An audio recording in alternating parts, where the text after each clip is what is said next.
और अभी तो रुको।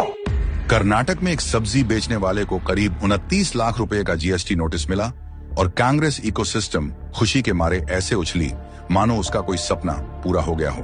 बिना सच्चाई जाने हौवा बनाया गया कि देखो सब्जी वाला यूपीआई से पेमेंट ले रहा था, इसलिए सरकार ने नोटिस भेज दिया। कुछ ही घंटों में सोशल मीडिया पर तस्वीरें वायरल होने लगी कि दुकानदार अपने क्यूआर कोड हटा रहे हैं। जिसका डर था कहीं वही बात तो नहीं, जीएसटी नोटिस उन्हीं को आता है जिनके पास जीएसटी नंबर होता है, और ये नंबर कोई मामूली सब्जी बेचने वाला तो लेगा नहीं। जीएसटी नंबर ज्यादातर कारोबारी लेते हैं, वो लोग जिसकी इनकम एक तय सीमा से ऊपर है। अब सवाल उठता है, इस पूरे मामले को यूपीआई से जोड़ने की जरूरत क्यों पड़ी?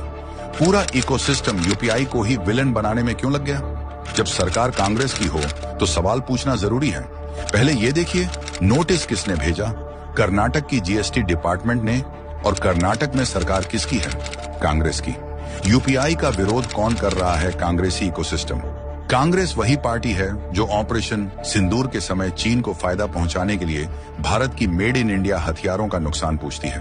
तो ऐसा भी हो सकता है कि यूपीआई की छवि गिराने के लिए कर्नाटक सरकार ने जानबूझकर जीएसटी नोटिस का ड्रामा रचा, क्योंकि यूपीआई की बदनामी उसे ही रास आएगी जो यूपीआई से परेशान है। कांग्रेस और उसके विदेशी आका को क्यों चुभ रहा है यूपीआई? क्योंकि यूपीआई मोदी सरकार की सबसे बड़ी टेक्नोलॉजी सफलता है। सिर्फ 9 साल में यूपीआई ने वीजा, मास्टर कार्ड जैसे दिग्गजों को किनारे लगा दिया।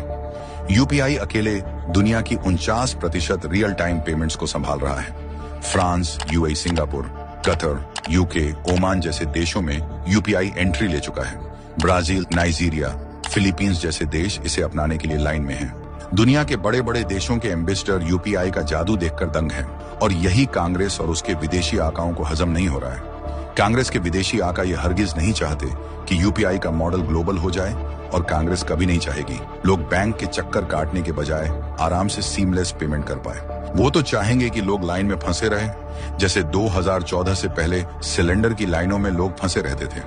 आज यूपीआई से होने वाला ट्रांजैक्शन चीन से 2 गुना और अमेरिका से 10 गुना ज्यादा है। तो क्या गारंटी है कि कांग्रेसी इकोसिस्टम अपने पश्चिमी और चीनी आकाओं को खुश करने के लिए कर्नाटक से यूपीआई को बदनाम करने की शुरुआत की? क्योंकि डिजिटल इंडिया कांग्रेस के मुंह पर तमाचा है। इनके ही नेता ने कहा था कि डिजिटल पेमेंट इंडिया में मुमकिन नहीं।